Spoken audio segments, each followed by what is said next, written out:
No, nosotros somos el compañero de especialista, A ver. que es parte de una organización internacional que mencionó varias veces de la mesa.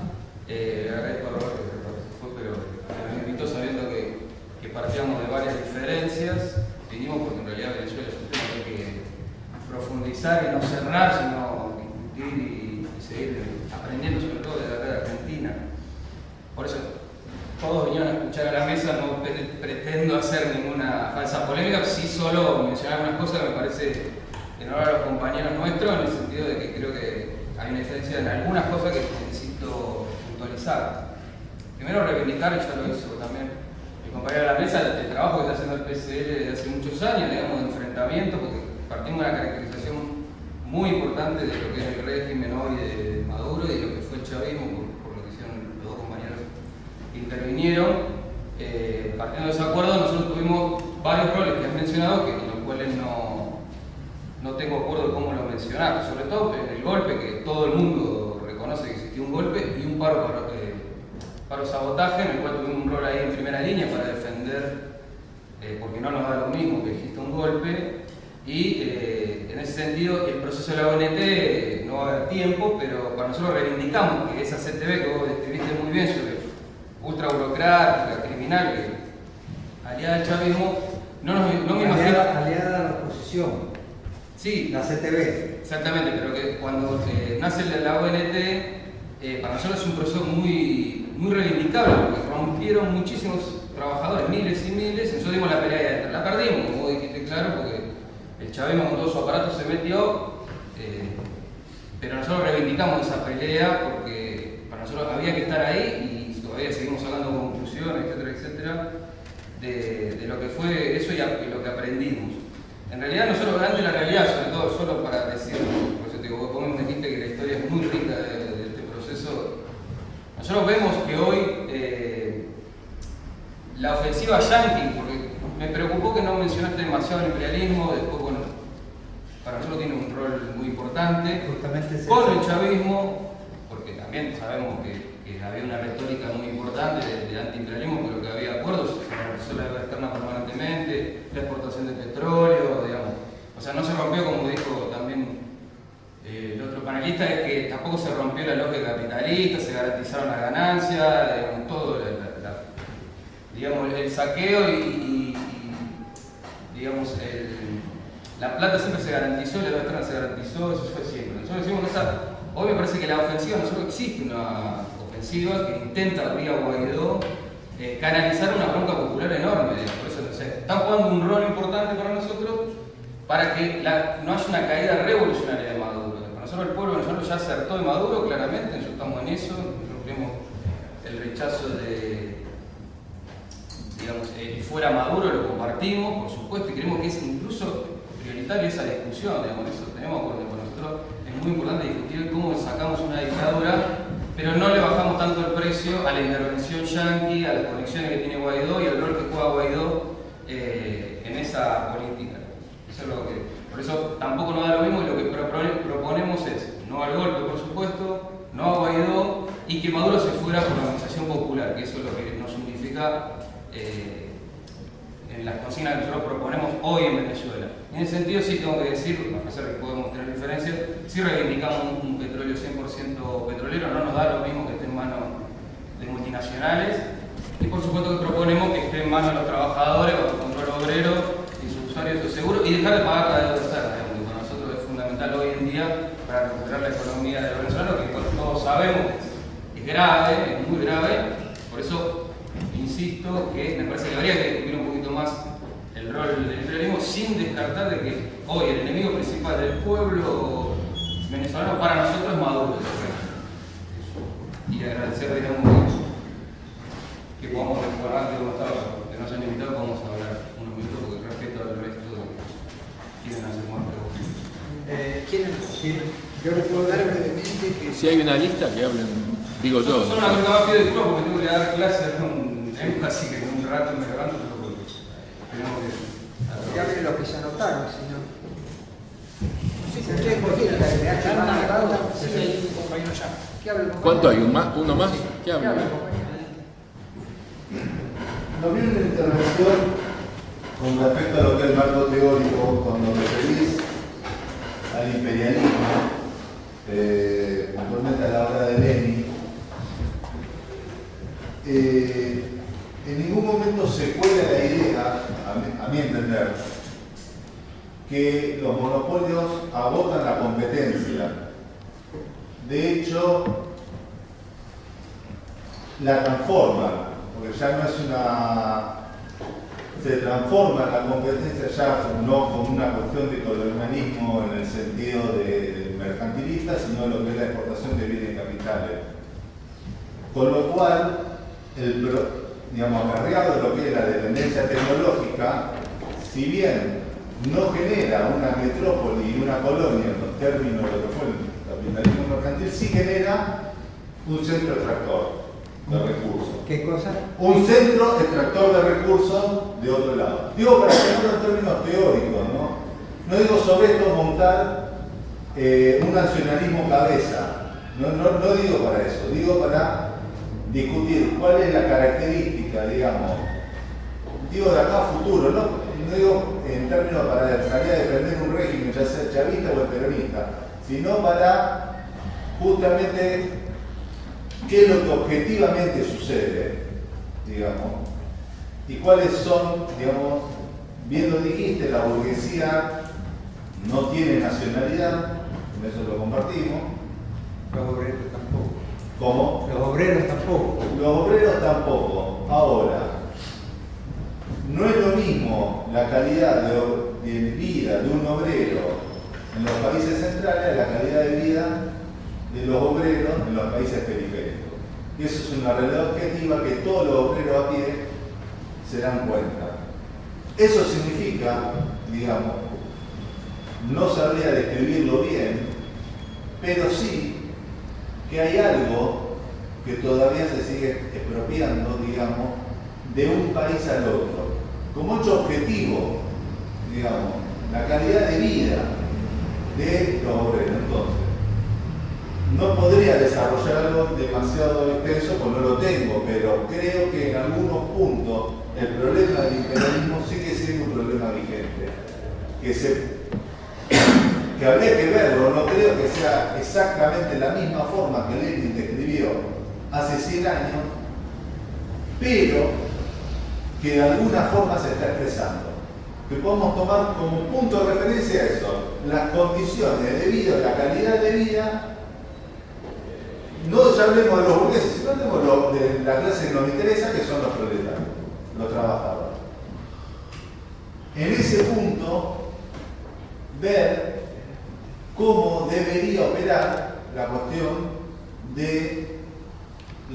nacional en lo que es una elaboración. No digo para tomar la frase del manifiesto internacional en el contenido, nacional en la forma, como si fuera una cuestión dogmática que imperecedera en el tiempo. Sería un error, digamos. Pero poner en tensión eso, hoy por hoy, y de qué manera hay que ponerlo en tensión, porque si no, descartamos un punto programático del manifiesto comunista particularmente, innecesariamente, sobre todo cuando se verifica lo que es la dependencia tecnológica, algo que, digamos, algunos economistas han trabajado, y para aquellos que, digamos, estamos vinculados a lo que es el desarrollo científico y tecnológico, es lo que vemos pesar. Eso por un lado. Después, por el otro, en esta cuestión de juego, digamos, con la cuestión de la violación de los derechos humanos, acá voy a tirar algo que va a caer mal a todo el mundo. Y va a caer mal. En la guerra de independencia, no digamos Argentina, porque no era Argentina lo que había ahí, eran las provincias unidas de La Plata, del virreinato, el ejército realista, porque español había de los dos lados, no era español de Argentina, era realista y era antirrealista, vamos a decirlo así. realista secuestra oficiales y soldados antirrealistas o de las colonias, del virreinato, y los tortura. Hay dos hechos concretos que frenan eso. Uno es San Martín secuestrando a un oficial y con un juicio sumario lo fusilan. El otro es Güemes, que captura a otro oficial realista, lo manda a torturar y después lo mata. Después de eso, y solo después de eso, la tortura del ejército realista se frenó y se respetó el código de guerra. ¿Y por qué traigo a colación a esto? Digo porque la bandera, o sea, al momento de llevar adelante la lucha revolucionaria, la burguesía nunca respetaron los códigos de guerra, salvo cuando se les impuso. O sea, las clases dominantes no respetan el código de guerra salvo cuando se los impone, salvo cuando los ejércitos revolucionarios están en condiciones objetivas de imponerlo. Y digo esto para también tener en cuenta, no lo digo a título de chicana, digo como método para discutir seriamente en un proceso revolucionario cómo se evita eso. O sea, que las clases dominantes violen sistemáticamente los derechos humanos de los combatientes. Digo, para no tener una defensa abstracta, digamos, de que hay violación de los derechos humanos. Lo traigo como ejemplo histórico y digo, es salado lo que digo, y es picante. Digo, para que no nos quedemos diciendo, violaron los derechos humanos, entonces lo tenemos que condenar. Vamos a condenarlo a San Martín, vamos a condenarlo a Güemes. Digo, como hecho, digo al momento de caracterizar los actores y al momento de saber puntualizar, decir,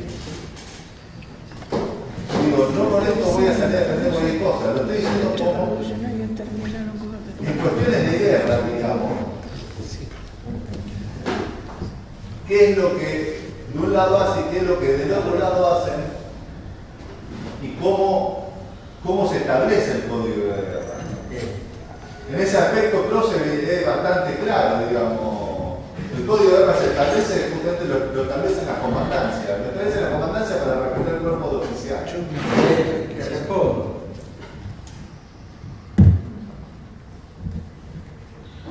¿Qué guerra hay en Venezuela? Es un régimen, es una dictadura que quiere, de un grupo ultraminoritario, una nomenclatura que quiere mantenerse en el poder y que para mantenerse en el poder hace lo que sea para mantenerse. Tortura, hay presos políticos, etc.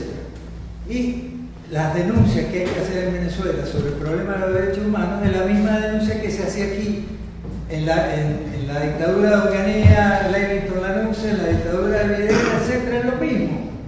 Entonces, esos son los derechos humanos que uno tiene. Tenemos una dictadura burguesa en Venezuela. Aquí no hay discusión. Y sí, en las guerras civiles. Por ejemplo, te doy un ejemplo peor de Simón Bolívar. Simón Bolívar elaboró un decreto de guerra-muerte que funcionó 6 años y que eso significó una barbaridad. Mataban, guerra-muerte era que agarraban a alguien del bando contrario y lo mataban durante 6 años, hasta que se reunieron Morillo y Simón Bolívar y dijeron, no, vamos a regularizar la guerra aquí, porque esto así no puede ser. Fue una barbaridad que hizo Simón Bolívar. Entonces, eso es un problema, pero aquí estamos hablando de un régimen burgués que primero fue bonapartista, populista, autoritario, y ahora una dictadura que está absolutamente minoritaria, que para mantenerse en el poder está torturando, matando, reprimiendo a tiro limpio con grupos paramilitares y sin ningún respeto a nada. Y otra cosa, ¿cómo diríamos? Aunque siga un régimen burgués, la izquierda siempre tiene que defender, tiene el problema de defender los derechos humanos fundamentales. El socialismo, en esto sigo a Rolando Astarita, el socialismo no se construye sobre una montaña de cadáveres. Punto. Y eso fue el socialismo del siglo XXI, una montaña de cadáveres. Ahora, porque te digo esto, el desprestigio que hay del socialismo y del comunismo en Venezuela es brutal. Y una cosa que me olvidaba, refiriéndome a ti, la clase obrera venezolana está hecha polvo, la destrozaron. Y la parte más activa de la clase obrera venezolana salió a pie de Venezuela y son los 3,5 millones o 4 millones que están fuera del país. Porque esa es la parte, toda esa gente que salió no son aristócratas, no son burgueses, no son nobles, son trabajadores que venden su fuerza de trabajo.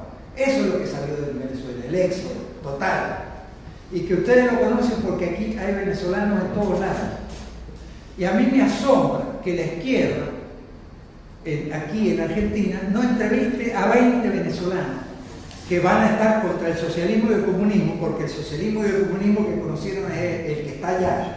Es el venezolano de a pie, que le pregunte que cómo son los grupos paramilitares, que le pregunte cómo es la represión allá, que le pregunte cómo es el problema del hambre, cómo es el problema de la falta de medicamentos, el desastre de la salud pública, etcétera, etcétera. Y la salida que vos planteás de que el pueblo el pueblo movilizado, mire, aquí en Argentina, yo le decía a Alberto y a Ernesto hoy, aquí en Argentina se derrotó la dictadura porque existían los sindicatos. En este momento el pueblo venezolano, el pueblo trabajador está absolutamente indefenso ante un régimen tan cruel, tan criminal como el régimen chavista. Está absolutamente indefenso por dos cosas. Primero, la conciencia destrozada. Y segundo, el chavismo hizo algo, el régimen chavista hizo algo brutal, con la destrucción de más del 50% de las fuerzas productivas. Debilitó estructuralmente a la clase trabajadora, la debilitó hasta el máximo. Entonces tenemos un problema de conciencia y un problema de debilidad estructural material. No hay fábrica, no hay trabajadores. Destrozaron al país. Perdón, entonces la pregunta es... ¿La salida sería Guaidó? No. Porque legalmente... Yo no planteo eso. Yo planteo la realidad. Por eso... La realidad, ¿cuál es? Hay que defender a fondo un programa mínimo, porque las consignas transicionales de ustedes no las cree nadie en Venezuela. Cuando plantean el poder obrero, que se nacionalice el PDVSA, etc. Mi posición es la defensa absoluta del programa mínimo de la libertad democrática. Punto. Y reconstruir a la clase obrera que está hecha polvo en Venezuela. Las consignas transicionales del trotskismo son, para mí, que he sido trotskista, ya comprobé, son un delirio, no funcionan, nunca han funcionado. No hay consignas transicionales en este momento en Venezuela. Lo que debe hacer la gente, alguien de izquierda en Venezuela, es luchar contra la dictadura y por las libertades democráticas a fondo y por la libertad sindical y reconstruir el movimiento obrero. Si le plantea, vamos a tomar el poder, vamos a no sé qué, eso es como cuando vino lo de Gaddafi y la OTAN. Pero no me corren. Yo le pregunto, usted reivindicó que debería gobernar Venezuela el Guaidó. No, yo no reivindiqué eso. Yo lo que correspondería legalmente. Perdón, yo lo he nombrado claramente. Perdón, yo lo que dije es que en este momento, de acuerdo a la constitución burguesa de Chávez, el presidente verdadero, legítimo, es Guaidó. Porque hay una contradicción lógica. Por ejemplo, el PCN dice, hubo fraude en las elecciones del 20 de mayo, Maduro no es presidente. Y ahora habla de que Guaidó se autoproclamó, cuando la constitución venezolana dice muy claro que si hubo fraude, no se puede juramentar como presidente. Pero Guaidó llama a rebelarse a las Fuerzas Armadas, o sea, llama claro, a un golpe. Es que eso vamos a reivindicar. Perdón. Eso no, nos queda. Perdón. No solo eso, también llama a elecciones libres. Elecciones libres y democráticas. ¿No lo dice? Sí, bueno, Estamos haciendo lo que más le conviene. Por eso la gente lo sigue. El fuera Maduro, Está en contra de Maduro, las no queda tres. otra. El fuera Maduro por un gobierno de transición y libertad democrática. Señores, hay que tener claro algo. Los campeones de los derechos humanos son los partidos de la burguesía venezolana, porque la izquierda se burró al respecto. No, la izquierda antichavista no ha reivindicado hasta el día de hoy la libertad de Leopoldo López y de todos los presos políticos. Señores, yo que estuve en Córdoba, estuve en la dictadura del 76, las luchas eran por la libertad de todos los presos políticos, no había diferencia, este está bien preso, este no, este sí, este no, por favor, siempre se lo he dicho. Para ordenar un cachito, Sí. quería responder a Alberto y después hay dos personas más. No, no lo meto. No, lo que, digamos, una cosa que no te respondió, que no tiene que ver con los derechos humanos, sino con lo otro, el imperialismo. Sí, pero yo también comparto, no lo mencioné porque no quería referirme a eso, pero comparto sí, las críticas a muchas de las concepciones vigentes, más vigentes del imperialismo que mencionaba Fernando. Una cosita solo medio técnica. El diferencial salarial entre trabajadores del centro y la periferia, no. De ahí no se deduce la transferencia de seguridad por sí mismo. No. Porque La transferencia se deduce ni siquiera de la balanza de pago y de la balanza comercial, pero sí de la remesa de las casas matrices. Espera. Porque lo que yo te digo es solo esto. Y después dos rápidas porque no se elige, pero solo esto. La del diferencial salarial se puede explicar por diferencial de productividad. Con lo cual no está explicado por ninguna transferencia de la periferia al centro, sino por la mayor productividad de la fuerza de trabajo en el centro. Con lo cual no hay necesidad de lo otro. Eso no, digamos, no es evidencia de transferencia de excedentes de diferencial salarial. Sí, pero ahí se origina la exportación de bienes. No, pero no quiere meter con eso. Digo que eso no es un indicador de la existencia de transferencia. Por eso dije para el ciudadano bien. Se ve que sí, pero allá se vive mejor, acá se vive mejor. eso sí, claro, eso es obvio, sí, eso seguro. No, digo, después lo otro de la competencia, es cierto, lo de la ley, yo creo que comparto la idea de que la actividad del periodismo clásica, sobre todo la del periodismo, porque acá son mejores, buscar es mejor, más sólido, pero en el terreno tiene el problema de la que descansa sobre la actividad del monopolio, es un problema serio, por la ley del problema con la ley del valor, que tiene un problema adicional, que es un problema que está vinculado a otros, que es el problema político, o sea, la concepción instrumental del Estado propio de las teorías imperialistas clásicas. Las dos cosas se juntan, porque el Estado es un instrumento de los monopolios, entonces, efectivamente, hay competencia, se convierte en una competencia belicosa en el mundo, y ya no es mala competencia de ley del valor, es otra cosa, donde los Estados compiten entre sí porque es un instrumento de monopolio, se ponen entre sí, queda abolida la anarquía, efectivamente, porque todos son conspiraciones entre Estados imperialistas entre sí. Entonces esa es la tradición que está detrás de muchos de estos problemas de discusiones. Y ahí hay muchos problemas serios. Efectivamente existe una competencia, es una competencia imperialista belicosa, vía instrumentalización monopolista de los Estados en la tradición. Pero eso no era competencia de Marx, eso es otra cosa, ¿no? Entonces digo, me parece que muchos de los malentendidos, problemas que en la discusión de estas cosas tiene que ver con eso. Tiene que ver con ciertos preceptos que vienen de la tradición de la teoría del imperialismo, de ese perfil viejo, digamos, ¿no? Clásico. No, eso nomás te quería marcar como que. Y una cosita más chiquita, rapidita, porque también me parece que es importante. Y quizás algo más, habría que yo volví a hacer eso. Quizás la idea del imperialismo como etapa superior o final del capitalismo sea también un problema muy serio. Porque quizás no haya sido visto hoy, no importa la época tenía aciertos. O sea, lo que describía más o menos sucedía. Lo que decía Lenin pasaba eso más o menos, todos ellos. Pero visto desde ahora, por ahí no era la etapa final, por ahí era la etapa de transición. Porque ese fenómeno interimperialista belicoso de la Primera Guerra Mundial quizás fue un fenómeno de transición. Porque si yo te voy a pensar de una fase de transición entre la historia del capitalismo, porque si tú te vas a pensar esos estados, ¿cuál era un estado capitalista?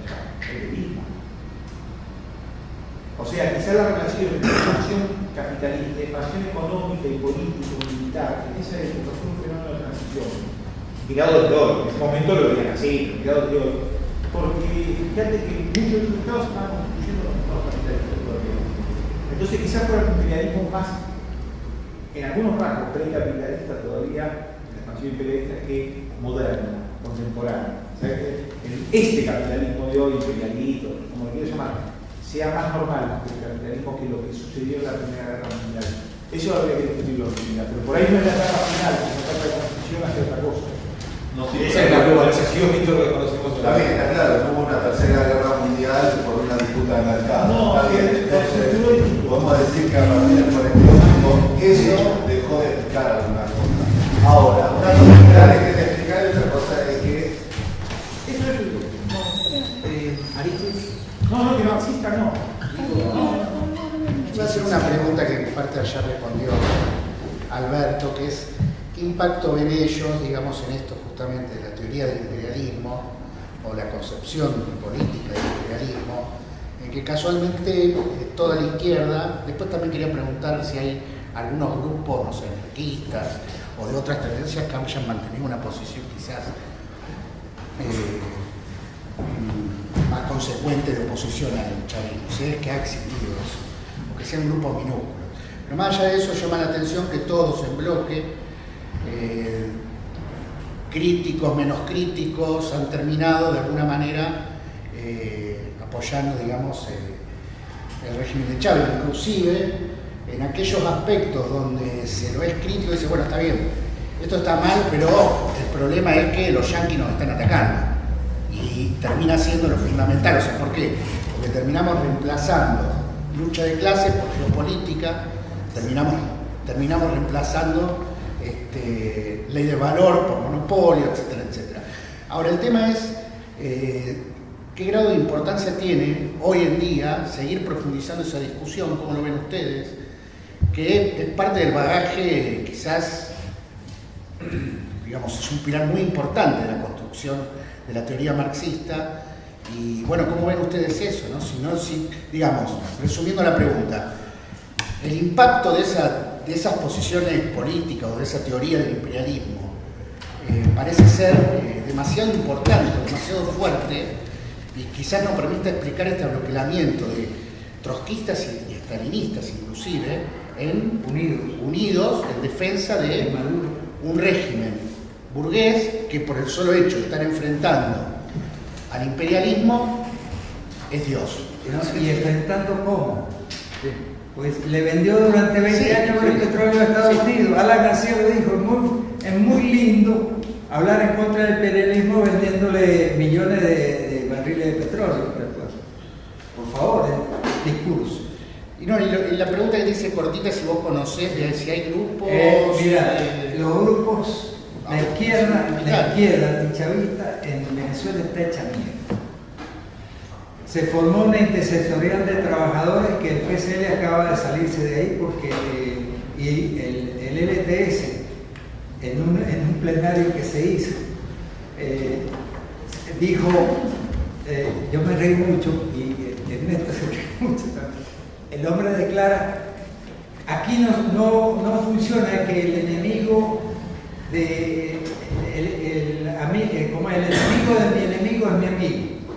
Aquí el enemigo es el imperialismo yanqui. ¿Qué pasa en Venezuela? Te puedo asegurar que en Venezuela, en este momento, hay millones de venezolanos que quieren que vayan los marines allá, ante la impotencia que hay.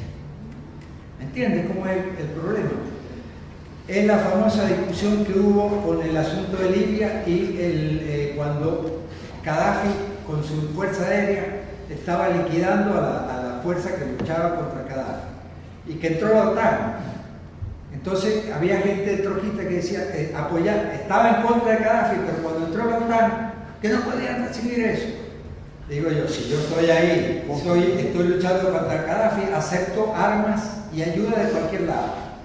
Así está el pueblo venezolano en este momento, porque ha luchado tanto. Ustedes no tienen idea de los millones, de las manifestaciones gigantescas. Yo, la manifestación más gigantesca que vi aquí fue la de Seiza cuando vino Perón, pero en Venezuela ha habido manifestaciones gigantescas en contra del régimen chavista. Y eso para la izquierda no tiene importancia. O sea, millones de venezolanos movilizándose contra un régimen autoritario, etc. Para la izquierda eso es una masa reaccionaria. Los estudiantes son reaccionarios. La masa es reaccionaria porque la dirige la burguesía. Bueno, si la izquierda no entiende cómo es el problema, que se está enfrentando a un régimen burgués, que no es una democracia burguesa, sino un régimen autoritario, que viola los derechos humanos, que viola todo y que hace lo que le da la gana, y luego se transforma en dictadura. Y luego seguimos defendiéndolo porque está en contra del imperialismo yaqui, que yo no sé de dónde sale de que está contra el imperialismo yaqui. ¿Me entiendes? Hay un chiste que se lo contaba a Ernesto y a Alberto hoy, y se le había contado antes. Un tuitero anónimo venezolano escribió un Twitter muy divertido. Dijo: Estados Unidos quiere el petróleo venezolano. Rusia y China quieren comer pescado frito en la playa Parguito de Margarita. ¿Qué quiere decir eso? Por favor, no nos engañemos. Hay intereses geopolíticos, todo lo que sea. Ahora, ¿qué pasa con las burguesías nacionales? Las burguesías nacionales hacen negocios con las burguesías de Estados Unidos, de Europa, que se reúnen y luchan por la pluralidad, compiten. Pero no es que son esclavos, colonias, neocolonias, son negocios. Entonces, el chavismo, el régimen chavista, ¿con quién se anotó? Fíjate, se anotó con Rusia, Putin, un dictador espantoso. Se anotó con China, un partido comunista espantoso con un capitalismo salvaje que explota a los trabajadores chinos brutalmente. Ya han ido trabajadores chinos allá a Venezuela a construir sin ninguna ley, fuera de la ley del trabajo. Después está Cuba, que Cuba es una prisión de 11 millones de cubanos, en donde la burocracia cubana es algo espantoso. El Estado de Cuba, y tengo amigos cubanos que fueron militantes del Partido Comunista Cubano. Estoy enterado toda la semana de lo que sucede en Cuba. Allá existe una doble moral. Si no te conocen, hablan bien de la revolución, pero cuando entras en confianza, te dicen todo lo que están sufriendo. Y Cuba ha chupado plata, miles de millones de dólares a Venezuela. Y están sintiendo el golpe ahora. Y Cuba tiene varios miles de personas metidas ahí en Venezuela. Y Rusia, el ministro de Defensa de Rusia, los otros días declaró de que ellos van a apoyar militarmente al gobierno de Maduro. Si eso lo hubiera declarado el general Fogg, el de la Comando OTAN, Sur, el de Comando Sur, la izquierda hubiera armado un escándalo. Pero resulta que lo dijo el ministro de Defensa ruso y está bien, entonces está bien que lo haya dicho. ¿Se entiende? Hay una doble moral. Cuando están aquí dicen una cosa y cuando están allá otra. El otro problema es que yo me río mucho, que es Claudio Katz, a favor de Maduro, en Nicaragua, en contra de Ortega Murillo, porque los comandantes le dicen la verdad a él, porque los hechos no existen. Es porque unos comandantes que él confía en esos comandantes, entonces ahí está la verdad. Los hechos no existen, existe el discurso. ¿Me entiendes? No van a los hechos. o sea, los comandantes sandinistas que Los comandantes rompieron con sandinistas que están Ortega. contra Ortega Murillo. Entonces ahí sí vale. Ahí sí vale. Pero con Maduro hay que defender a Maduro. Entonces, doble moral. Y en Cuba existe la doble moral y en la izquierda existe, el grueso de la izquierda existe la doble moral. Señores, y aquí hay una sola. Es o estamos por la libertad democrática, estamos luchando contra la dictadura, estamos luchando siempre el problema. Aquí está el problema de la diferencia entre el programa mínimo y máximo. ¿Cuál es el problema del trotskismo? Las consignas transicionales son un delirio. Y en Venezuela un delirio total. ¿Por qué? Porque la clase obrera está destrozada. La clase obrera no existe como clase en sí. Porque Marx hablaba clase en sí, clase para sí. Ni en sí existe. Porque no tiene ni sindicato, no tiene nada, nada, absolutamente. absolutamente nada. No hay mecanismo de defensa contra ese régimen. ¿Quién lo desarrolla? Por eso la dificultad para vencerlo, porque la burguesía dirige como dirige. Pero, por ejemplo, la izquierda antichavista dice que las luchas del 2017 fueron traicionadas por la oposición burguesa. Después de 4 meses o 5 meses de lucha, digo yo, hay que estar tarado para decir eso. Después de 4 meses de millones de venezolanos, en donde los cagaron a tiro, los grupos paramilitares, en donde reprimieron hasta decir basta, llegan 4 meses de lucha y la gente se cansa y se produce la derrota. Se ha luchado allá hasta el cansancio contra esa dictadura. ¿Y qué pasa? Tiene toda la tecnología y la metodología cubana de represión. Y los grupos paramilitares controlan todos los barrios populares del país a tiro limpio. Son malandros, son lumpen, es un ejército lumpen, criminal, de drogadictos, ladrones, asesinos, que les importa 3 pepinos matar a alguien. Y Maduro formó también las fuerzas de acciones especiales de la Policía Nacional Bolivariana, que entra en los barrios matando. Entonces aquí hay muertos por todos lados y tapados, escondidos, que hay muchos muertos políticos que se invisibilizan de todas las muertes. Venezuela en este momento tiene la tasa de homicidio más alta de América Latina y del mundo, el 98 por 100.000. Aquí en Argentina creo que es 20. No, acá es 7. 7. A nivel nacional, acá en Rosario es 2. Bueno, 7. Una Y la en más alta. Venezuela es 90. Las cárceles. Socialismo del siglo XXI, las cárceles son infiernos, en donde hay planes, bueno, es increíble. Entonces, digo yo, pero la izquierda está ciega de lo que está pasando aquí. O sea, es un problema. Como médico, hay una disonancia cognitiva. Hay que darle ketiapina, un antipsicótico a la izquierda. Realmente están delirando. ¿Se entiende? Y el delirio es cómo vas a vencer a una dictadura así con una clase obrera hecha pelota. Una salida socialista.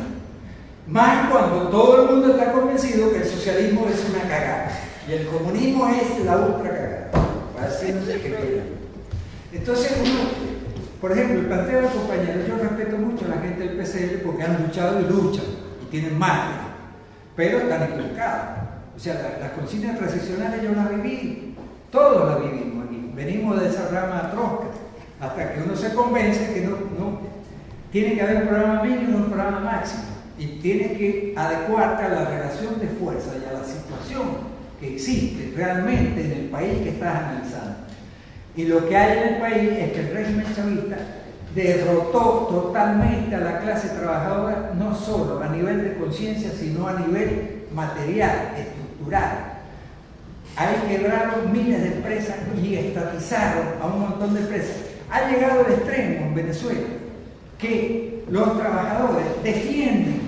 Cada vez que Chávez quería estatizar a la Polar, a la Procter & Gamble del imperialismo, los trabajadores se ponían en guardia y pasaban la noche defendiendo su fuente de trabajo, porque llegaron a la conclusión que la estatización terminaba en la quiebra, en la calle. Sidor, por ejemplo, cuando plantearon la estatización de Sidor, yo le leí aquí lo que dijo Engels en el Antidiurne hace 200 años, o cuánto, 150 años.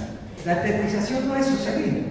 Entonces resulta que estatizaron Sidor, toda la izquierda apoyó, la izquierda troquista también, el poder obrero.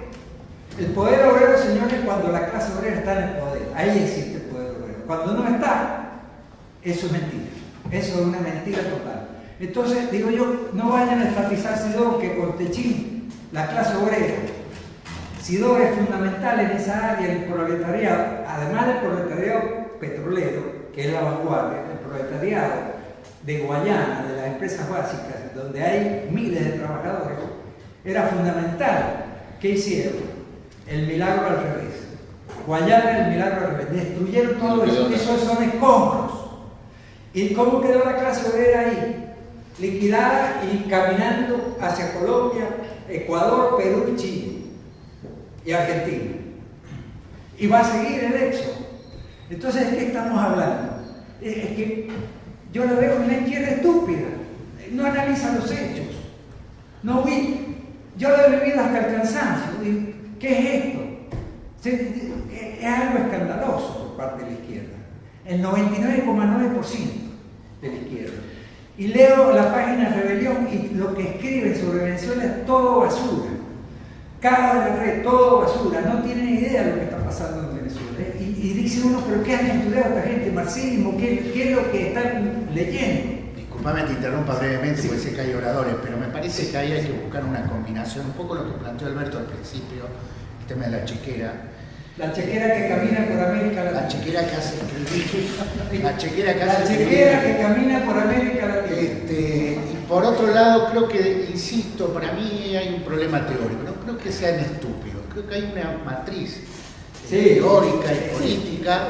Es el nacionalismo. Recién me llamó la atención el compañero, no sé si era el compañero de izquierda socialista, que él decía que acordaba en esto, aquello, nosotros nos pusimos todos, pero Y ahí te lanza todo los yanquis, acá ustedes no hablan de los yanquis. dijo. Yo no hablé nada de los yanquis. Por eso digo, me parece que es una combinación de cosas, y quizás haya más variables, ¿no? Sí. Ernesto. No, yo iba a decirle algo al compañero de izquierda socialista, no sé si queda algún de izquierda socialista. Se Se fue, fue. creo que tenía que trabajar. Lo dejo. Aclaro que ellos dentro de la izquierda antichavista es lo más rescatable. Sí, es así. Sin contar los anarquistas que sí han sido, los anarquistas del libertario siempre han sido Sí, los anarquistas sí.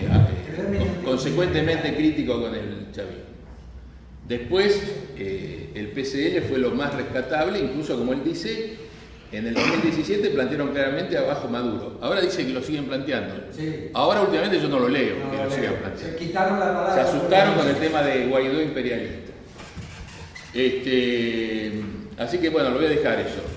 Pero por lo que decía el compañero allá de la guerra civil, en Venezuela, para completar un poco, igual vos lo volviste a plantear ahora, completar, es decir, el gobierno, ahí no hay guerra civil, no hay guerra entre dos sectores de la población. o dos ejércitos. Yo lo planteo como problema para plantear el problema. Bueno, ahora voy.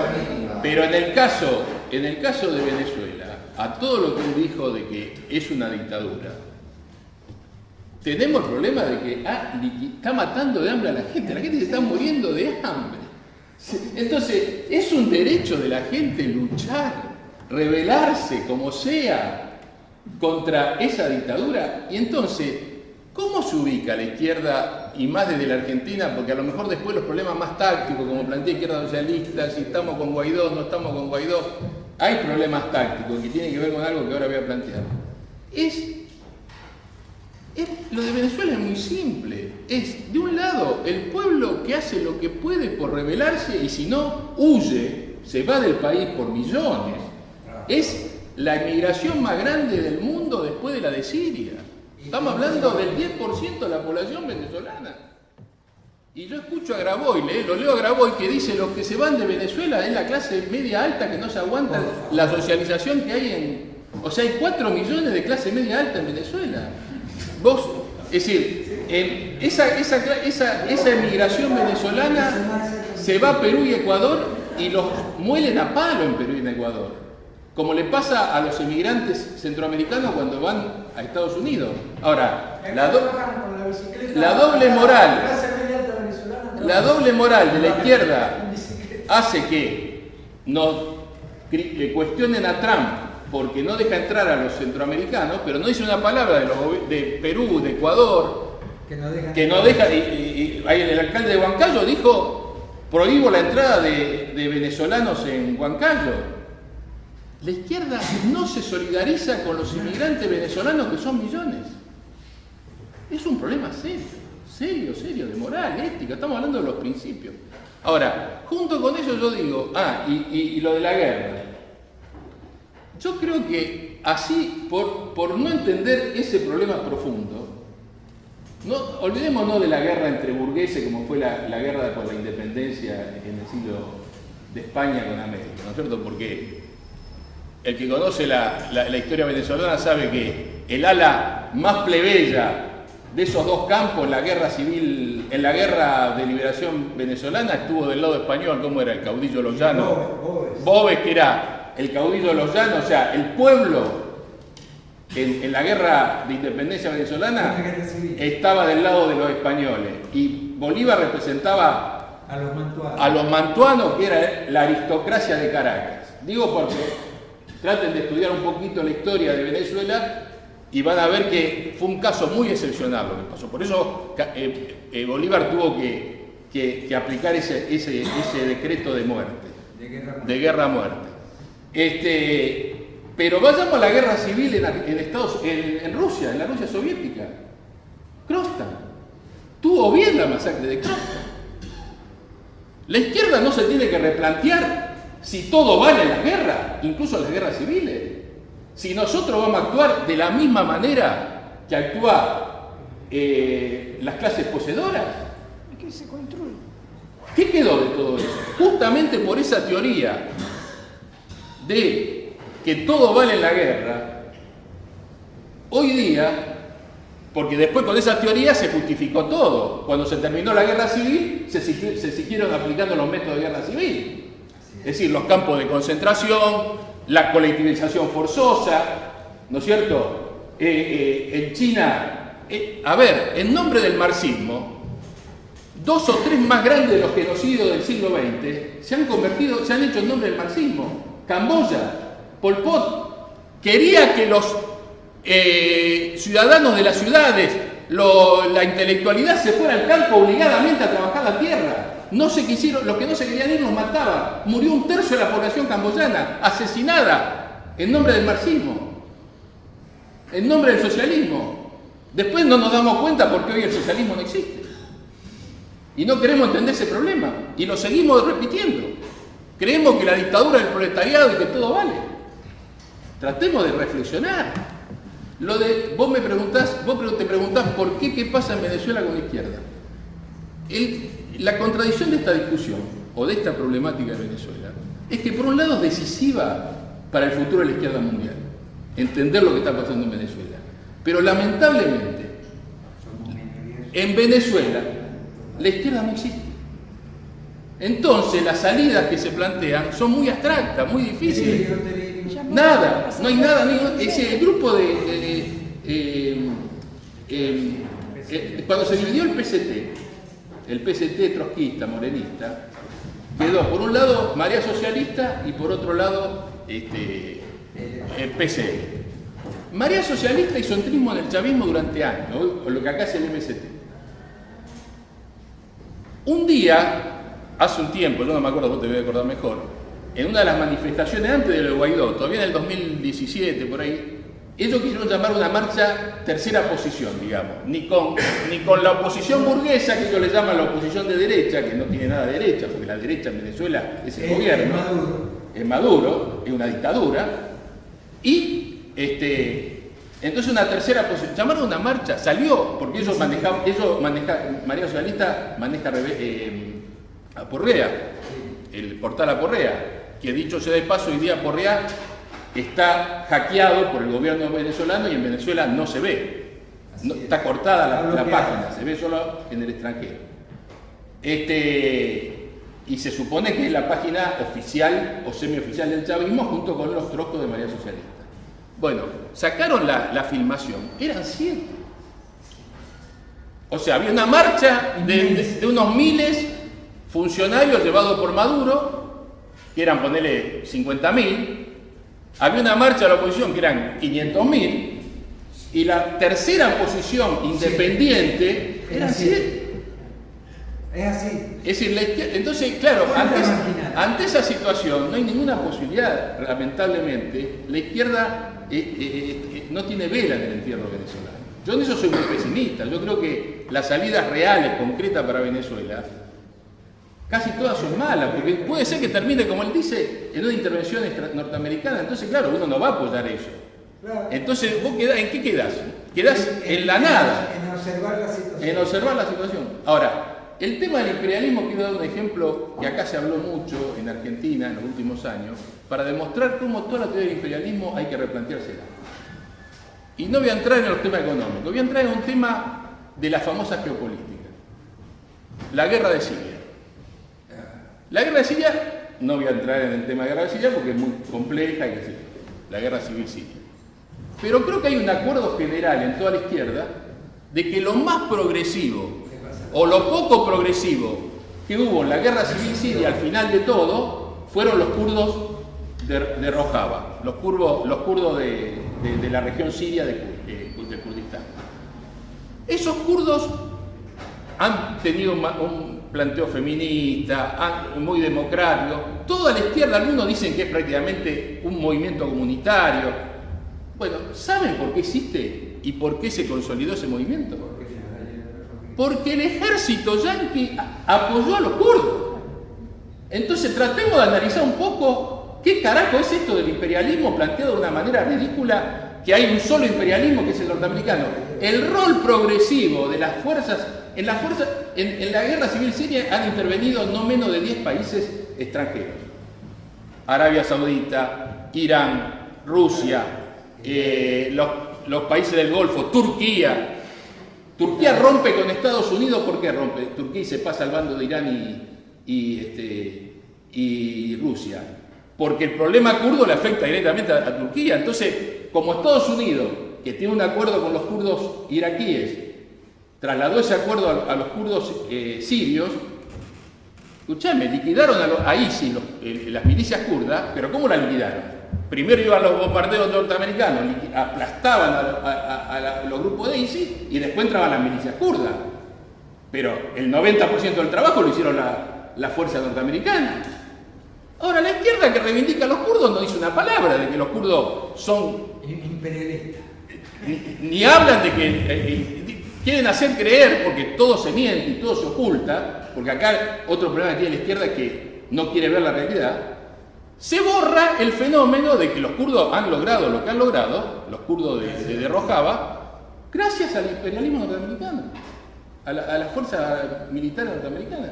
Entonces, mínimamente, eso nos tendría que llevar a una reflexión, mínimamente. Sí. Nada más. Perdón, una cosa que me olvidaba de Chávez. Chávez condecoró a Gaddafi, condecoró a Bashar al-Assad, claro. condecoró a Ahmadinejad, el que era presidente de Irán. Y siempre con Putin viajan a Rusia. Estamos hablando de países donde el 50% o más de la población vive en la opresión total, que son las mujeres y todas las minorías sexuales. Estamos hablando de unas dictaduras terribles, que son los países árabes. Y a todos esos íntimos amigos de Chávez. Y apoyó a Lukashenko también de Bielorrusia, que es un bárbaro. Yo muy corto porque parte de lo dijo Ernesto, lo que quería responder, con todo respeto, no te conozco, te quería responder una cuestión que tiene que ver con lo que dijo Alberto, con esto de que él dice que no aprendimos, es un problema que vemos en la izquierda, que no hemos aprendido de la experiencia histórica, de lo que nos ha pasado, de los errores cometidos. Es decir, la izquierda tiene este problema de no ir en la autocrítica en cuestiones esenciales y no comprender, creo yo, esto lo agrego yo, un poco cómo funciona la cabeza.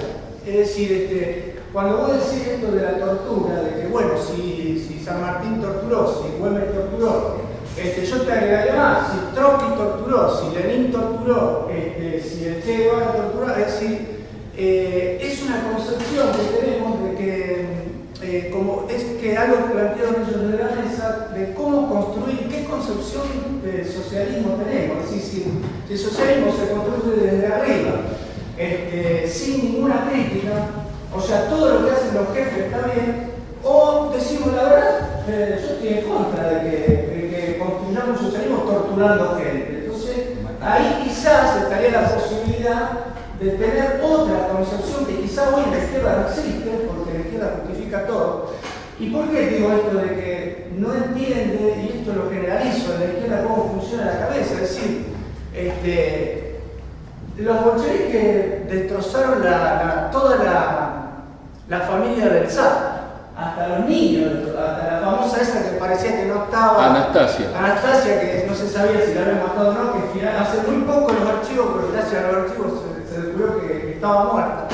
Es decir, y cuando hubo unas movilizaciones del 89 en contra de ese régimen lo que se había transformado, los bolcheviques, ¿no? El estalinismo, qué sé yo, entre las masas que salieron contra uno de los estandartes que usaban fue el zarismo. Es decir, el estalinismo, por decreto, porque se cree que en la cabeza se le introduce el virus del marxismo y ya está, estamos listos.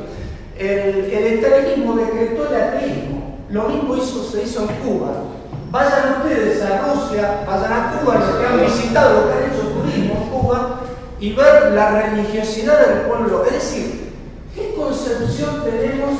Yo no soy religioso, es decir, hay que ver a qué apunta la concepción del socialismo, a qué cuestiones específicas se tiene que tratar y no tratar de transformar al hombre como si fuera, como se crea una computadora que se le va a meter un chip.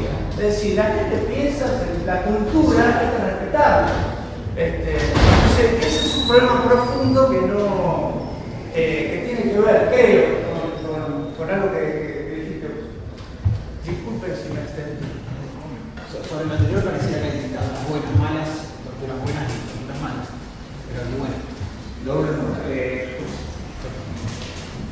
Yo cortito al pie para ver si entiendo bien. Concreto sea la mesa que plantea por la positiva, qué clase social tiene que gobernar y a través de qué instituciones, qué es lo que opinamos. O sea, concretamente por la positiva. En Venezuela, en este momento, hay que luchar por la libertad democrática y por fundamentalmente un programa mínimo y que se reconstruya la clase obrera. Porque tal como está la clase obrera en este momento, no va para ningún lado. Lo que plantean los compañeros del Partido Socialismo y Libertad, de que haya una salida, una tercera salida, yo no la veo. No la veo, ¿por qué? Por dos cosas fundamentales, ya lo dije. La conciencia. La conciencia que hay es que el socialismo y el comunismo es el régimen chavista. Entonces, de eso, con cualquier venezolano que se encuentre, que forma parte del éxodo, cuando le pronuncia la palabra socialismo, no quiere saber nada. Entonces, y por el otro lado, el problema de la debilidad estructural de la clase obrera cuando se han destruido un gobierno, un régimen, que ha destruido el 50% de las fuerzas productivas, es un régimen profundamente reaccionario, que es lo más antiobrero que pueda haber. Es decir, la clase obrera o está en fábrica o lo del poder comunal, por ejemplo, hizo una cuestión territorial, pero el problema es que en la fábrica ya no hay fábrica, no hay nada. Entonces, la pregunta, ¿cómo se sale de eso? Desde mi punto de vista, solo yo es observar qué pasa. Porque uno, y lo digo yo personalmente, yo me sentí durante 20 años que el único compañero que tenía para hablar era mi suegro. Absolutamente aislado. ¿En qué sentido? Que estaba interpretando lo que estaba pasando, pero la izquierda, el 100%, se transformaron en funcionarios del Estado, chavistas, se enriquecieron a manos llenas, claudicaron todos los principios, se transformaron en unos bandidos totales y ante esa dimensión es algo increíble la cuestión. Entonces, ¿cuál es la salida? Vamos a luchar por la libertad democrática y tumbar a Maduro, porque el socialismo en Venezuela está para las calentas griegas, porque el desprestigio que ha logrado el régimen chavista con el socialismo del siglo XXI es brutal, igual que el régimen cubano. Le digo, y el régimen cubano y el régimen chavista han estado carne y uña. El régimen cubano ha actuado. Chávez viajaba para asesoramiento permanente y Maduro también, asesoramiento militar, asesoramiento represivo, asesoramiento de todo tipo. Y ese es el problema. Y ahora Rusia a nivel militar, bueno, y esa invasión de Cuba y de Rusia para la izquierda no existe. La invasión en el sentido de todo lo que significa la represión. O sea, ayudar a mantener a Maduro en el poder, aplastando por el hambre, la enfermedad. Ustedes no tienen idea. En la época, yo viví la época de la democracia burguesa, en esa época se denunciaban 15.000 casos de paludismo. Habían logrado Venezuela tuvo una época de oro del Ministerio de Salud. Habían logrado llevar el paludismo a 15.000 casos por año. ¿Saben cuántos casos se calcula que ha habido el año pasado de paludismo? Digan una cifra. 1 millón de casos. Entonces se ha perdido todo. Toda la estructura de salud pública, todos los programas de control. Lo digo por ser médico y trabajé muchos años en el Ministerio de Salud. Entonces está todo destruido, todo. Es un estado fallido. Ya se está transformando en un estado fallido. Africanizado, no sé qué. Pues un país donde se van 4 millones de personas, por favor, ¿qué está pasando ahí? Sí. No, perdón, que digamos la importancia de analizar, porque a lo que plantea el compañero que se tuvo que ir a trabajar, es decir, tal vez quizás la inquietud del compañero también es decir, primero analizar los hechos, es decir, se trata, acá hay una derrota, porque algunos compañeros, yo escuché que llamar régimen querenquita, es decir, como parece que como hubiera una avanzada de las masas, entonces claro, seguro, si fuera un régimen debilitado, vamos, como decía el compañero, vamos por el poder popular, vamos para la toma del poder. O sea, hay una derrota, y entonces, ¿por qué luchar por conquista democrática? En la dictadura, ¿qué hicimos? Desmantelaron todo y había que luchar, pues, se necesitaban legalizar los partidos políticos, o sea, luchar por cuando hay una dictadura, cuando nos han derrotado, en la dictadura nos derrotaron, o no, la clase obrera fue derrotada. Es decir, primero luchamos por la legalización y después vemos si cuando la fuerza, hay un reacomodamiento de la clase obrera, los partidos de izquierda empiezan a tener una coherencia que lamentablemente nadie, quizás ahí pensemos, discutamos, reflexionamos sobre cómo cambiar el mundo. Ahora, cuando esa no es la situación, plantear el poder y todo eso, que no nos va la derrota de la clase obrera en Venezuela ha sido brutal, inimaginable. Entonces cuando el compañero... Y después derrotaron al estudiantado. ¿Qué? Y después derrotaron al estudiantado.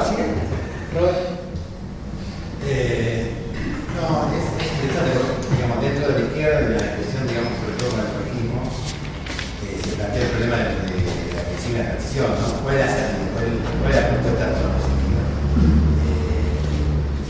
Y nosotros por ahí lo que generalmente planteamos es, digamos, un programa mínimo, ¿no? De libertad democrática, sabiendo que el poder va a caer en la burguesía, digamos, mostrar los límites, ¿no? Entonces, la discusión con el programa de transición, o sea, mostrando los límites de eso. Y ahí, en el límite, asoma el programa máximo. Cuando plantea los límites del programa mínimo, asoma el programa máximo. Pero la discusión cuando dice, bueno, pero nosotros tenemos que plantear un programa de transición. O sea, de transición es Nacho, una sola cosita. Entonces, dice, bueno,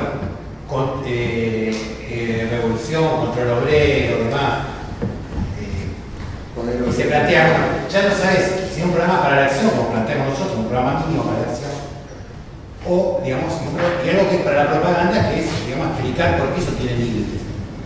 Entonces, cuando, digamos, los hechos demuestran que no hay posibilidad de eso, termina siendo, digamos, un programa propagandístico, digamos, la transición, porque no hay posibilidad de eso. O sea, el control obrero de la producción, la distribución, alimentos, de diferentes ámbitos no se puede realizar porque no hay fuerza, no puede controlar su sindicato, su forma de representación, no puede controlar nada, mucho menos, digamos, la sociedad.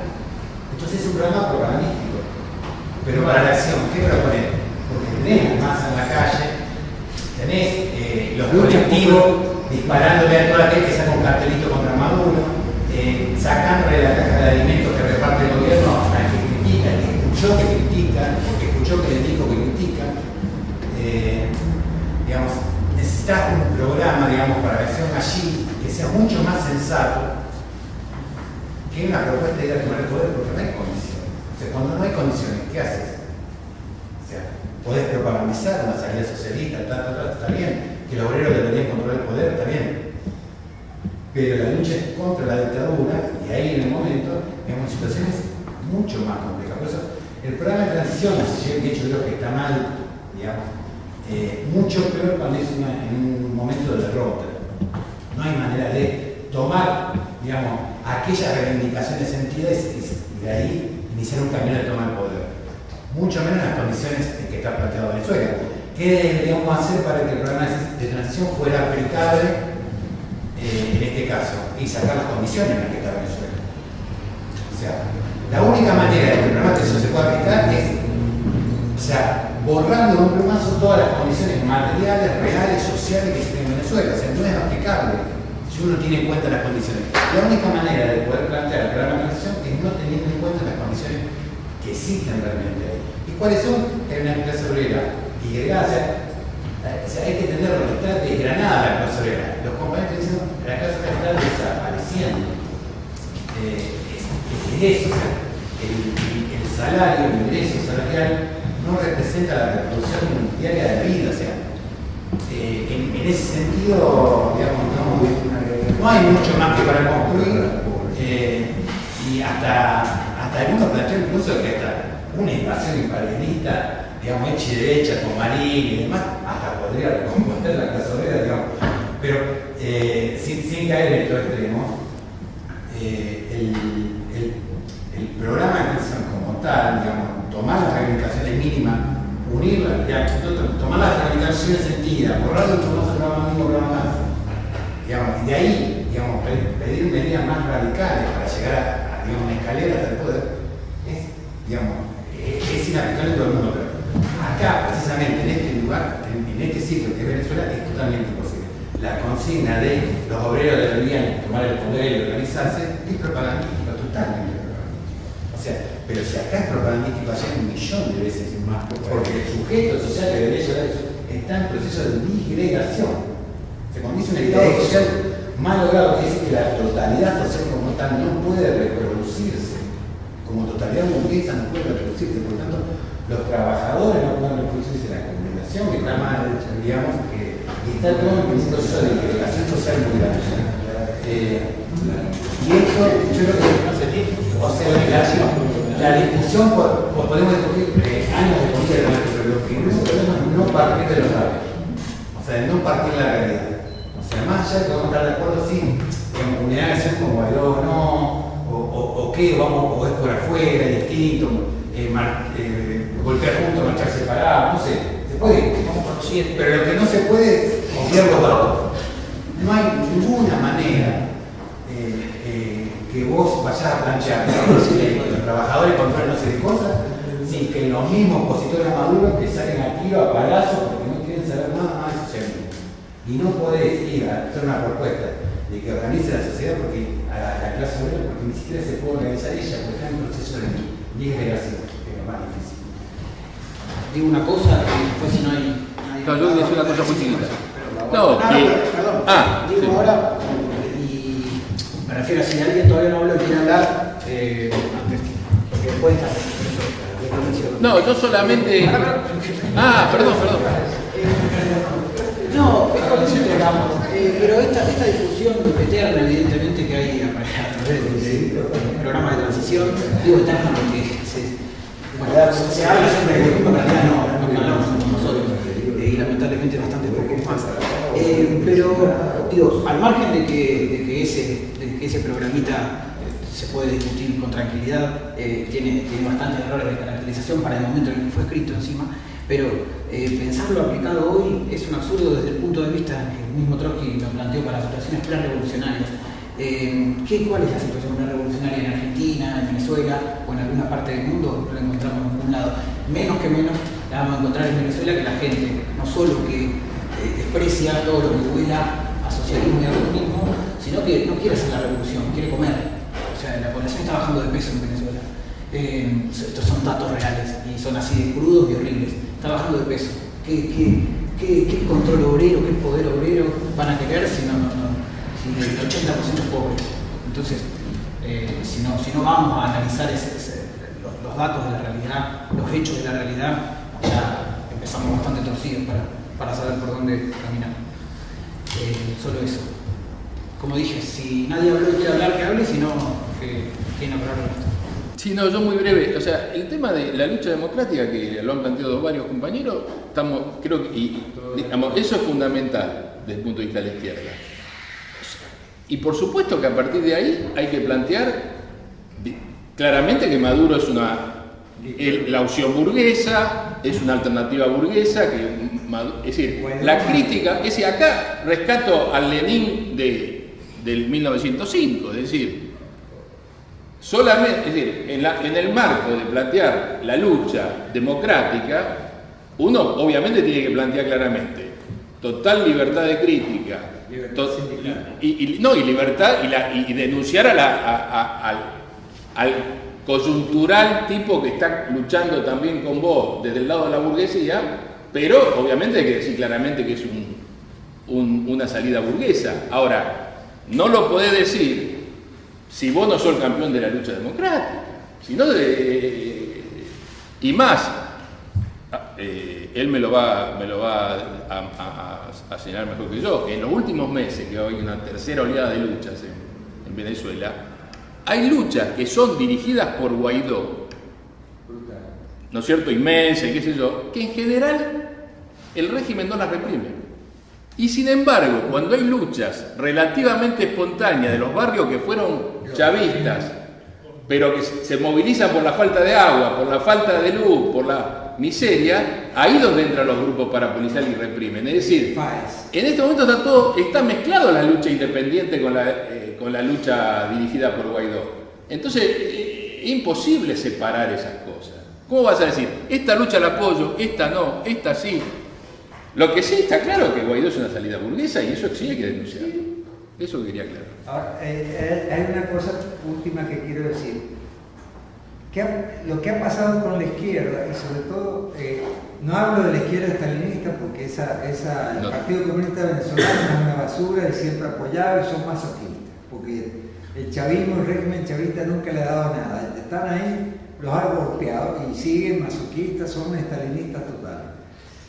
El problema de la izquierda antichavista es que no se ha puesto a luchar junto con la gente de a pie, porque consideraron todo el tiempo que esas luchas eran reaccionarias porque eran dirigidas por el partido de la burguesía. Entonces así no construís nada.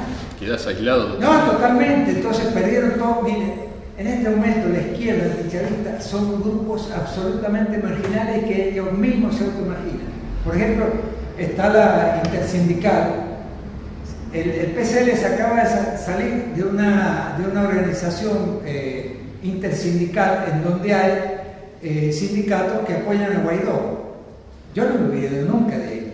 Que sea como minoría. Claro, ¿por qué? Porque están contra Maduro, están luchando juntos y si pelean contra... es que no tienen claro nada. La contradicción principal es, tenemos una dictadura allá, los gringos están por allá, esto para evadir, tiene un lobby en contra total, por favor, entonces el imperialismo los enceguece.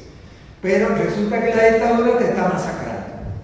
Entonces no, lo más importante allá, Altamira, lo más importante es el imperialismo yaqui, y de los rusos y los chinos, yo leí una editorial que escribió Altamira y digo, pero este hombre no es imperialismo, dice. ¿Qué? Que no es imperialismo. Que no es imperialismo. No hay lógica en su propio planteo. Sí, impresionante. Entonces, ¿qué pasa? Eso ha perdido la izquierda.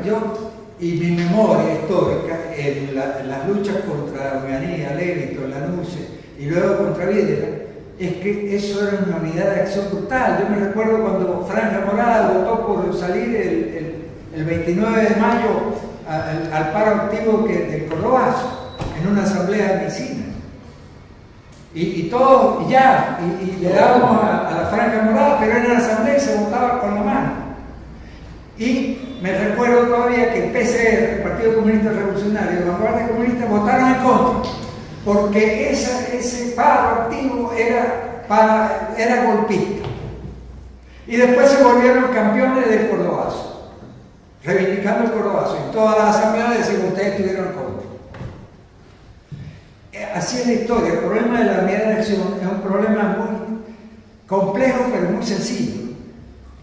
¿Quién es el que está oprimiendo y qué caracterización? Hay que caracterizar dónde está el opresor y dónde está el oprimido.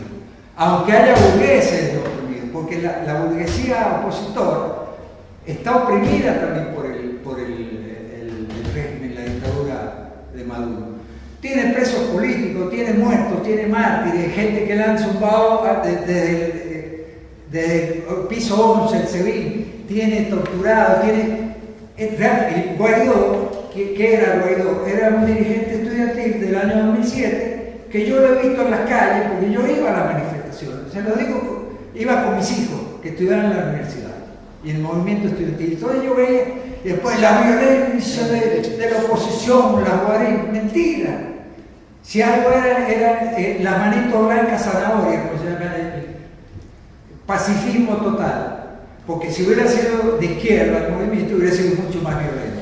Entonces, la izquierda además miente cuando dicen que hay grupos paramilitares de los partidos de la burguesía. Mentira. Leopoldo López es pacifista y es de la socialdemocracia. Y levanta la paz, está preso ahí y habla de la paz, la paz, la paz. Y hasta ahora no han podido demostrar que hay un grupo paramilitar de la burguesía en Venezuela.